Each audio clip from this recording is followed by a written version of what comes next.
Good Sunday morning, everybody. This is our, what do we, Manny Pacheco's here. Shall we call this our Cinco de Mayo celebration? Our pre-Cinco de Mayo. That's right.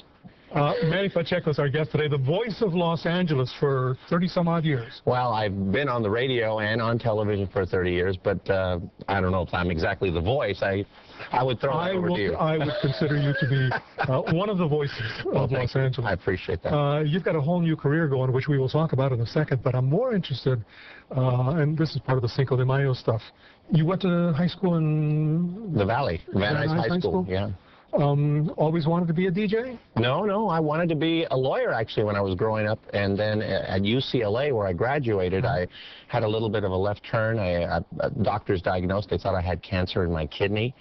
And as I was recuperating, I was working with the radio station at UCLA, and I decided that maybe radio might be a better and more fun way to go. And that's where I went. Any regrets? I mean, you could have been out there defending movie stars. No, I have no regrets whatsoever. This is a lot more fun, don't you think? Well, I think so. But I had a hard time getting out of high school, much less passing the bar. You know what I'm interested in? You went, what, straight to KRLA? Yes, 6 months before I graduated UCLA, Art LeBeau, legendary. Now, if you want to talk about the voice, well, yeah. He is the voice. Art LeBeau picked me out of UCLA and hired me, and within a year I was on the air, and I have had a wonderful relationship with Art LeBeau, KRLA, for 18 years, and worked at KFI, KBIG, and worked at a number of stations in Southern California. Should we mention this stupid, crazy, insane rumor that was spreading a couple weeks ago about Art dying? Oh, I couldn't believe that. Oh. Unbelievable. It was on Twitter. Well, you know, I work with the Academy of Radio and Television Broadcasting, and it was a really wonderful experience for the kids to learn that they have to make sure that they check their sources before they start. Art is alive and well, and yes, he is having a good time. And I guess later today he's going to be out in promotion at a restaurant? Yes, he's going to be, actually where I live, he's going to be in, I would say, Seal Beach at Spaghettini, promoting a radio. And that's tonight, Sunday? Today, yeah. Today. Yeah, tonight? In fact, probably about an hour. Okay, good. Now, what I wanted to get to, though, was one of the things was there were a lot of guys, probably some women too, working in radio who had names like Pacheco, Valdez, whatever it may be.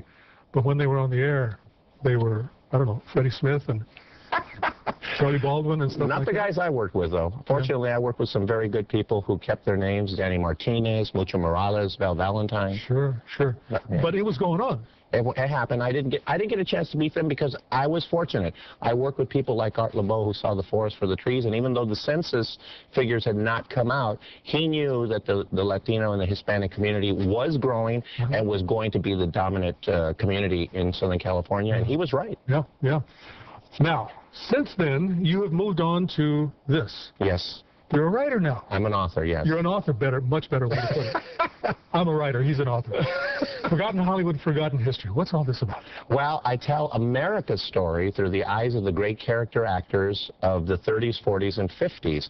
And basically, lots of books have come out about great actors like John Wayne, Clark Gable, Bette Davis. I decided to write about the forgotten stars who you see in hundreds and hundreds of black and white movies. People like Lionel Barrymore, Basil Rathbone, Claude Rains, John Carradine.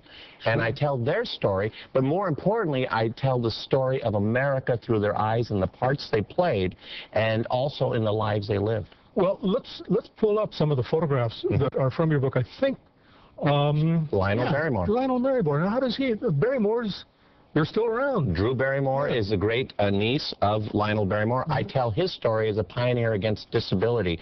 Basically, he would sit in the last half of his career in a wheelchair doing great movies like It's a Wonderful Life and Here in Key Largo.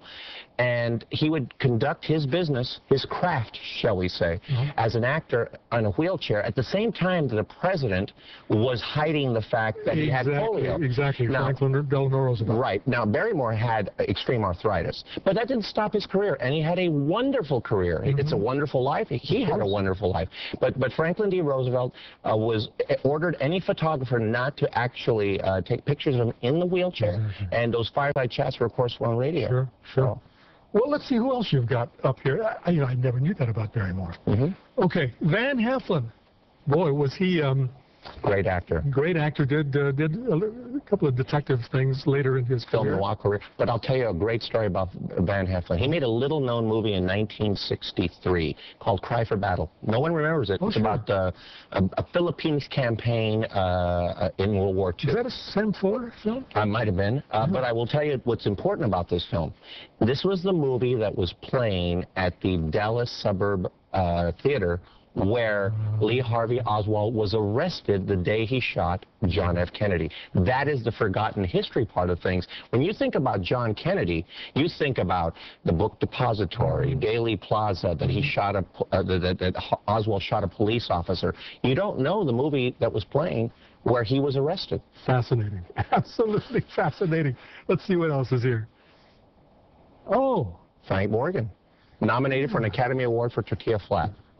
Now, this was kind of a very tough thing for me to write about. Was this based on the Steinbeck? A Steinbeck, novel? Yes. And it's not considered a very important movie because Anglos played Hispanics. Yeah. But that said, Frank Morgan delivers a fabulous, fabulous role. He was nominated for an Academy Award, and really what the movie is about is, of course, the idea of a small peasant Mexican community that actually embraces religion, Catholicism, probably, and his love for family and culture. But this went on in Hollywood for decades, and it was not just with Hispanics, it was with Asians of whatever persuasion. And of course, African Americans. And African Americans as well. But I will tell you that there were people who fought against that. Good. And that's really another thrust of my book. So, if, for example, I don't know who's going to come up next, but if it's... Yeah, let's take a look at the next one. Oh. Well, there you go. Rochester, my chapter on him is a very, very good chapter. I'm very proud of this. He basically... let me set the scene. Off on the left side is Jack Benny, wonderful radio personality. In the center is Mary Livingston, who was his wife in real life and kind of a friend in the Jack Benny show. Right. And that's Eddie Anderson, Rochester. That's right. Rochester. Basically, he was written by Jack Benny's people so that he was the butt of nobody's joke. In other words, what he did basically was, Jack Benny I'm talking about, instructed his writers that if anybody was going to be the butt of a joke, it was going to be Benny himself, and that Rochester was going to be intelligent, hardworking, and he was going to be funny. And consequently, he became the most popular character on the Jack Benny program. His role was as Jack Benny's valet? Manservant, yes. Well, God, I hate to use the word servant. He was a man's man. That's right. He took care of things. Yeah, and I mean, they traveled, I'm sure. Yeah, and in real life, when they traveled together and they performed live, as Benny would love to do, because he did vaudeville in his days, Rochester, if he was not allowed to perform with him on the same stage, Benny would not perform with him. And same thing, where they lived, if they stayed in a hotel, if the hotel would not allow Rochester to stay, Benny would not stay there either. And that's to his credit. That is absolutely wonderful, wonderful story. And I will tell you one other thing. Sure. Regardless of what you can say about any actor, Eddie Anderson appeared in back-to-back Best Pictures. In 1938, You Can't Take It With You, and then in 1939, Gone with the Wind. Oh, that's right. I defy you to come up with any actor who came in back-to-back pictures, and he was one of the great actors that did that. Let's see what else we got coming up here. Okay. We've got this whole stack. Well, there it is. Gone with the Wind. Basically, my book not only tackles forgotten Hollywood and history, but it also tackles great movies like Gone with the Wind, Stagecoach, Casablanca, It's a Wonderful Life. Yeah, let's look at Casablanca, because we've got one of those here as I know well. we have that. Of course, well, and this Steinbeck's movie, The Grapes of Wrath, fabulous movie where it featured John Carradine, who's one of my actors. This is actually from a trailer. They're lauding Steinbeck as a great author, and that's the thing about my book that I really am proud of. Not only do I tell America's story, but I also tell stories about the great authors who wrote great pieces like Mark Twain, like Charles Dickens, like John Steinbeck, like Edna Ferber, and there was lots of them. And that's where movies were about then, back then. So. Yeah.